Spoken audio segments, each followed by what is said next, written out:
Hi, I'm Emery Yildirim, a PhD student at the University of Manchester studying materials for nuclear fusion. It is Friday the 1st of October and this is your Fusion News Update. Today's stories include 1. A-Rod and Law back fusion power startup in funding round. 2. Tokamak Energy develops new magnet protection technology. 3. Fusion power plant test facility opens in South Yorkshire. 4. Rolls-Royce's new plan to mine on the moon. 5. Researchers simulate new compact power plant concept. And there are some bonus for you at the end too. 1.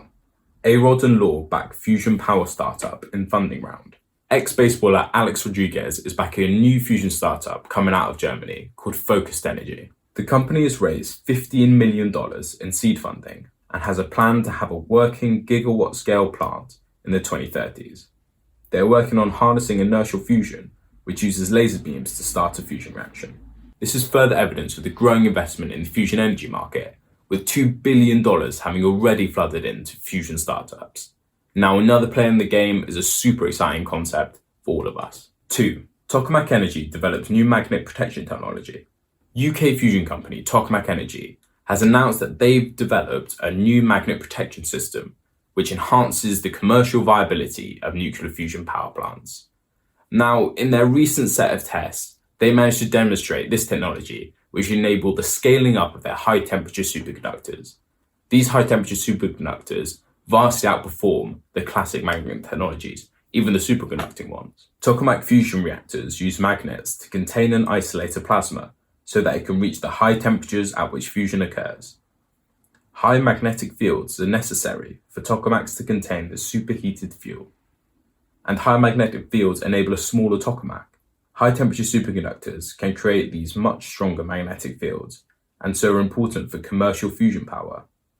The new technology, known as partial insulation, allows the magnets to be built and operated at power plant size, and provides a simpler alternative to traditional superconducting magnet protection systems. Tokamak Energy CEO Chris Kessel said, "For the first time, this latest test gives fusion developers an option for a new design of superconducting magnet that will be resistant to damage, reducing the cost and complexity of damage mitigation systems and the threat of downtime." 3. Fusion power plant test facility opens in South Yorkshire. Now, there's more news coming from the UK nuclear fusion sector, and this is with the announcement of the UK EAEA's new fusion test facility, and this is based in the south of Yorkshire. And this new test facility has something really cool in there called the Chimera.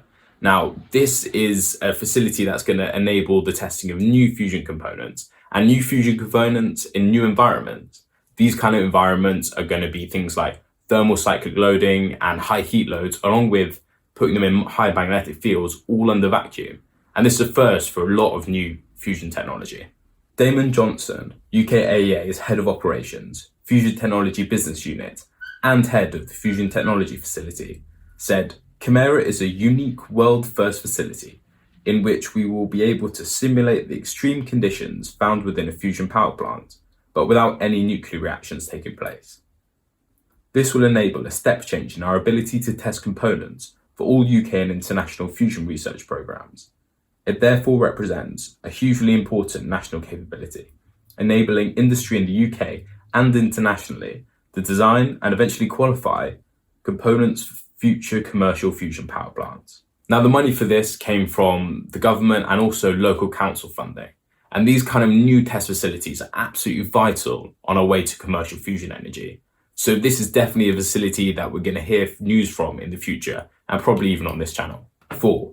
Rolls-Royce's new plan to mine on the moon. Now, to space for this one, or at least our closest rocks. So Rolls-Royce have announced a plan that they're looking at making a micro-nuclear reactor in order to mine on the moon. Now, with renewed interest in space exploration for the likes of Jeff Bezos and Virgin Galactic, etc., Rolls-Royce are looking to take advantage of a lot of this stuff too. And that is going to be for mining materials and precious metals that are super rare here on Earth. While the type of nuclear power is not clear, mining would enable the extraction of helium-3, a rare resource here on Earth, but in plentiful supply on the moon. Helium-3 can be used to fusion power plants aneutronically, meaning the reaction doesn't produce neutrons. This would result in less activation of surrounding materials, and it also releases more energy per reaction than deuterium-tritium fusion. While difficult, this represents a new way of looking at resources here on Earth, with the ability to unlock plentiful supplies elsewhere. Now, it doesn't mean this couldn't happen tomorrow, but the fact that this is happening enables everyone to have a different outlook in the fusion energy sector, but in also other technology sectors on where we get our materials from. 5. Researchers simulate new compact power plant concept. Now for some academic work that's caught the eye of the press. Now this was published on phys.org, but it was based on some work done in the journal entitled Nuclear Fusion. Now in this work, US Department of Energy researchers outlined how they modelled entire tokamak with state-of-the-art physics models. Specifically, they identified careful shaping of the plasma geometry that would allow for the suppression of turbulent eddies in the device that cause massive heat loss and are a key barrier to sustaining lengthy fusion reactions. The work could greatly reduce the need for expensive current drive systems that sap a fusion plant's potential electric power output, and also enables a stationary, always-on configuration. This could be a key factor in the US's aggressive plan to bring fusion power to the grid, a plan that we're all really excited about, and you definitely should be too. Now, let's look at the bonus at the end. A helpful article for anyone who's missed the key milestones we have covered here on the channel. Singularity Hub published a list of recent fusion breakthroughs, maybe one to pass over to anyone wanting an update on the field.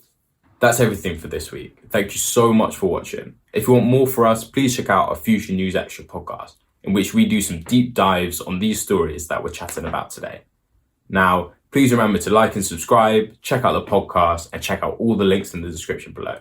I'll see you next time.